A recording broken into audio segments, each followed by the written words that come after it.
La nouvelle programmation de Grand et Domrémy, qui débutera en avril et se terminera en novembre, a pour vocation de faire venir plutôt le public familial sur les sites. Donc par public familial, on entend bien évidemment les parents et les enfants.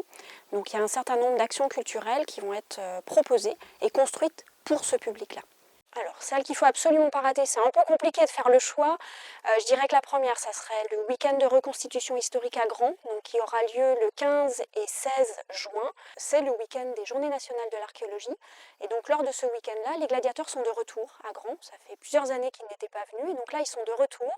Et nous aurons également des contes sur la mosaïque, ainsi que des artisans gallo-romains dans l'arène de l'amphithéâtre de Grand. Autre manifestation à retenir, alors j'en donnerai deux pour le prix d'une. C'est tout ce qui concerne le spectacle vivant à Grand. Depuis plusieurs années, on développe des actions culturelles vraiment en lien avec le spectacle contemporain. Et donc cette année, on va proposer le 19 juillet, le vendredi soir, un spectacle de danse, donc du tango, avec les arts du feu. Donc ça va être un spectacle très poétique et en même temps assez spectaculaire, une fois de plus, dans l'arène de l'amphithéâtre. Et puis autre manifestation, spectacle vivant à Grand, ça sera un après-midi soirée en lien avec le cirque et également la musique, puisqu'on va avoir à la fois des spectacles de cirque et également une fanfare tout au long de l'après-midi à destination, une fois de plus, du public familial. La troisième, ça serait le week-end de reconstitution historique à Domrémy, donc les 17 et 18 août. Et cette fois-ci, la thématique retenue, c'est la musique et la danse.